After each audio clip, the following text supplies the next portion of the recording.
इस वीडियो में Jawahar institute of post graduate medical education and research के द्वारा जो वैकेंसी निकाला गया है इसके बारे में जानते हैं। कौन कौन सा पोस्ट होगा, सीट कितना होगा, सैलरी क्या होगा, कब से आप ऑनलाइन कर सकते हैं। एक्चुअल में इसमें हम दो पोस्ट के बारे में आपको बताएंगे जो कंप्यूटर से संबंधित होगा, जिसमें आपको टाइपिंग टेस्ट कराया जाएगा। तो इसमें ये जो पोस्ट है आपका ग्रुप बी और ग्रुप सी पोस्ट के लिए है और आज 19 जुलाई से आपका ऑनलाइन स्टार्ट भी हो चुका है। यहाँ से थोड़ा सा अगर आप इसका वैकेंसी के बारे में जानना चाहें तो इसका जो है वेबसाइट दिया हुआ है, यहाँ पर भी आप विजिट करके इस वेबसाइट का पूरा डिटेल्स आप जान सकते हैं। इसके बाद थोड़ा सा अगर हम यहाँ पर स्क्रॉल करें तो यहाँ पर आपको कुछ इंपॉर्टेंट डेट्स मिल जाएगा, जिसमें हम पहले ही बताएं कि 19/7/2024 यानी आज से ऑनलाइन स्टार्ट हो चुका है। ठीक है, ये वैकेंसी आपका ऑनलाइन आज से स्टार्ट हो चुका है। इस वेबसाइट पर आप जाकर देख सकते हैं। हालांकि रजिस्ट्रेशन करने के लिए आपको इसी वेबसाइट पर जाना पड़ेगा। इसके बाद ये ऑनलाइन कब तक आप करेंगे तो 19/8/2024 यानी पूरा एक महीना है आपके पास इस ऑनलाइन करने के लिए। कब तक कर सकते हैं? 19/8/24 4:30 शाम तक। इसके बाद जब आप ऑनलाइन कर देंगे तो यहाँ से download of hall ticket download करने का जो डेट है 2/9/2024 और एग्जामिनेशन का जो डेट रखा गया है वो 14/9/24 को। ठीक है, और ये भी आपका ऑनलाइन मोड होगा, यानी एग्ज़ाम जो होगा वो ऑनलाइन होगा। ठीक है, अब यहाँ से हम थोड़ा सा अगर हम डिटेल और भी देखते हैं, हालांकि आप भी जब आप फॉर्म को फिल करेंगे तो एक बार नोटिफिकेशन अच्छे से रीड कीजिएगा। देखिए कौन कौन सा पोस्ट है। पोस्ट तो बहुत सारा है, लेकिन हम जो आपको बताने वाले हैं उसमें आपका ग्रुप सी पोस्ट में है, जिसमें एक पोस्ट है आपका नंबर 3 में देखिएगा जूनियर एडमिनिस्ट्रेटिव असिस्टेंट, जिसमें 24 सीट है आपका। ठीक है, और एक है स्टेनोग्राफर नंबर 6 में देखिएगा, स्टेनोग्राफर ग्रेड 2 होगा, लेकिन इसमें ना सीट एक है। इसमें सीट स्टेनोग्राफर वाला में सीट कम है, लेकिन ये जो जूनियर असिस्टेंट वाला है इसमें 24 सीट है। आप इसके लिए फाइट कर सकते हैं। हालांकि और भी अगर जिन लोगों का मेडिकल से संबंधित क्वालिफिकेशन होगा तो इन सब में भी फाइट कर सकते हैं, लेकिन जो कंप्यूटर वाले हैं वो इसमें फाइट कर सकते हैं। सीट ध्यान रखिएगा बहुत कम है। ठीक है, हालांकि टोटल सीट ग्रुप बी और ग्रुप सी मिलाकर ना 209 सीट है, लेकिन हम लोग अपने पोस्ट के अनुसार सीट देखेंगे। ठीक है, इसके बाद आपका यहाँ पर थोड़ा सा और स्क्रॉल करें तो ग्रुप बी पोस्ट का जो है पूरा डिटेल दिया हुआ है। हम यहाँ से ग्रुप सी वाले हम लोग भरने वाले हैं, उसका डिटेल्स हम लोग यहाँ पर देखते हैं। ठीक है, ग्रुप सी जिसमें कौन सा पोस्ट हम लोगों का जूनियर एडमिनिस्ट्रेटिव असिस्टेंट। ठीक है, तो यहाँ से ये ग्रुप सी में है और ध्यान रखिएगा ये जो पोस्ट कोड नंबर है आपका 232024 है। इसका क्वालिफिकेशन और एक्सपीरियंस क्या रहना चाहिए इसको समझिएगा। एक तो यहाँ से 12th क्लास और इक्विवेलेंट क्वालिफिकेशन, मतलब ये है कि आप इंटर पास होना चाहिए। ये ठीक है, यानी 12th क्लास या उसका समकक्ष आपका डिग्री होना चाहिए। ठीक है, वो भी रिकॉग्नाइज बोर्ड या यूनिवर्सिटी से। तो मैक्सिमम मान लीजिए कि इंटर पास होना चाहिए, 10+2 पास होना चाहिए। इसके अलावा एक टाइपिंग स्पीड 35 वर्ड पर मिनट इन इंग्लिश और 30 वर्ड पर minute in Hindi only on computer, यानी आपसे जो टाइपिंग टेस्ट कराया जाएगा वो कंप्यूटर पर कराया जाएगा और उसमें आपका हिंदी का टाइपिंग स्पीड होना चाहिए 30 वर्ड पर मिनट। ठीक है, यानी 1 मिनट में आपको 30 शब्द टाइप करना, 30 वर्ड्स आपको टाइप करना है।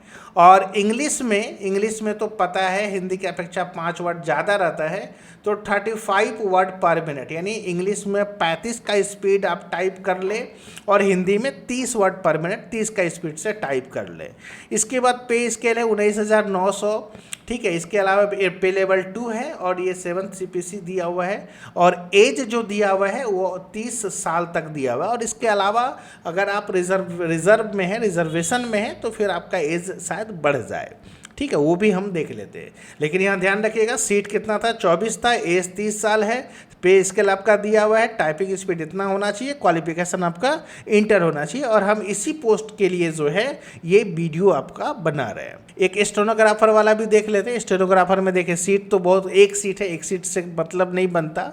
ठीक है, इसमें भी अगर आप देखेंगे तो 12 क्लास होना चाहिए, मतलब 10+2 पास होना चाहिए और इसका डिक्टेशन 10 मिनट में 80 वर्ड पर मिनट, ठीक है, यानी 80 वर्ड पर मिनट। टाइमिंग आपको 10 मिनट का मिलेगा। और ट्रांसक्रिप्शन जो है आपका 65 मिनट 65 मिनट्स दिया हुआ है, जिसमें इंग्लिश 75 मिनट्स, ठीक है, नहीं इंग्लिश दिया हुआ 65 मिनट्स और हिंदी दिया हुआ 75 मिनट्स, ठीक है, ऑन मैनुअल आपका जो है टाइपराइटर पे। और इसके अलावा 50 मिनट्स इंग्लिश में और 65 मिनट हिंदी में कंप्यूटर पर। मतलब टाइपराइटर का ये दिया हुआ है और कंप्यूटर का ये दिया हुआ है। और इसका पे स्केल ज़्यादा है, 25,500 लेवल 4 है और 7 CPC दिया, और इसका एज जो है 27 साल तक है, ठीक है।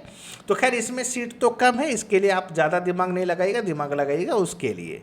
चलिए अब हम आप आगे और भी चेक कर लेते हैं, ठीक है। एज वगैरह में हम पहले ही बता चुके कि छूट मिलेगा, जिसमें कि अगर SC ST हैं तो 5 साल, OBC हैं तो आपका 3 साल।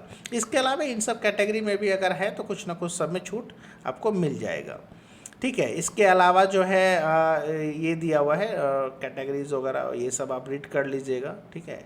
और इसके बाद आप और क्या देख सकते हैं, ज़्यादातर तो मिलेगी। अब यहाँ हाउ टू अप्लाई कैसे करेंगे वो तो बहुत लोग साइट से कर ही लेते हैं, बाकी वो भर लेते हैं। लगभग सब फॉर्म भरने का प्रोसेस लगभग सेम रहता है। अब यहाँ पर देख लीजिए एप्लीकेशन फ़ी, पेमेंट आपको कैसे करना है। तो पेमेंट आपका यहाँ से नेट बैंकिंग है, क्रेडिट कार्ड है, डेबिट कार्ड है, UPI किसी के थ्रू भी पे कर सकते हैं। UR और EWS जो आपका जनरल कैटेगरी के हैं या जो 10% आरक्षित होते हैं जनरल कैटेगरी में, उसको 1500 रुपये फ़ी लगना है। और इसके अलावा ट्रांजैक्शन चार्जेस जो आपका लगेगा वो तो लगना ही है। इसके अलावा OBC 1500 है, ST SC 1200 है, और जो दिव्यांग है उन लोगों के लिए जो है फ़ी छोड़ दिया गया है, ठीक है। जनरल इंस्ट्रक्शंस दिया हुआ है। और इसके बाद आपका फ़ोटोग्राफ, सिग्नेचर, कैसे फ़ोटो अपलोड करेंगे, इंस्ट्रक्शंस दिया हुआ है, ठीक है। ये सब आप रीड कर लीजिएगा। चलिए अब यहाँ से और क्या था, exam cities for written examination के लिए कौन कौन सा सिटी आप चूज करेंगे, हॉल टिकट्स है। इसके अलावा इंस्ट्रक्शन दिया हुआ है, डू एंड मतलब क्या कर सकते हैं क्या नहीं कर सकते हैं ना, जैसे डॉक्यूमेंट्स वगैरह वहाँ लेकर जाएंगे, क्या क्या लेके जाना चाहिए, क्या लेकर नहीं जाना चाहिए, ठीक है। और इसके अलावा जो आप उसमें कलर करेंगे कैसे करें, तो देखिए इसमें बता दिए करेक्ट करने का ये तरीका है, ये करेंगे रॉन्ग माइनस कट जाएगा, ये फॉर रिव्यू, और ये वाला नो टेंशन, ऐसा बता रहे। मतलब इस तरह से अगर कलर करते हैं तो, हालांकि ये वाला सब लोग जानते हैं भाई साहब, एग्ज़ाम तो अक्सर सब लोग देते ही हैं तो उन लोगों को पता होता है, ठीक है। ये आपका मेरिट लिस्ट किस टाइप से बनेगा, ठीक है। तो ये था आपका जो है इस वीडियो में AC वैकेंसी के बारे में आपको बताया गया। मेन जिस पोस्ट के लिए आप बताएं उस पर ही आपको ज़्यादा ध्यान देना है, ठीक है। 10+2 है और प्लस कंप्यूटर टाइपिंग है। सिलेबस देख लीजिएगा, उसी अनुसार से जो है आप अपना तैयारी कीजिएगा। उम्मीद है इस वीडियो में इस नोटिफिकेशन के बारे में समझे होंगे। मिलते हैं आप लोगों से नेक्स्ट वीडियो में। जय हिंद।